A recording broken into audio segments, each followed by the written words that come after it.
Hello and welcome to another CLD preparation video on LabVIEW Advantage.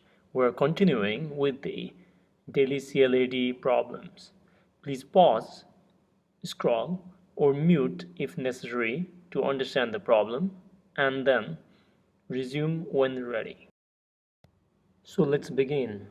The question says, which of the following calls to write to binary file would result in the highest increase in file size? So there are four options given over there. Let us look into the common sense view. So if you look, option B is going to take the lowest amount because it is writing only once and it is one-year string. And if we compare B with A, is going to take more space because A is actually adding the white space between them. That is the carrier's return. And option D is very similar to option A and B. The only difference is it is writing the data into the file 3 times.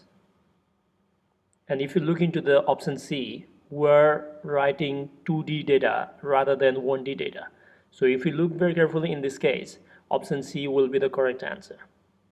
Please like, share and comment on this video, and please do not forget to subscribe to this channel for future LabVIEW videos. I'll see you next on another CLD preparation video.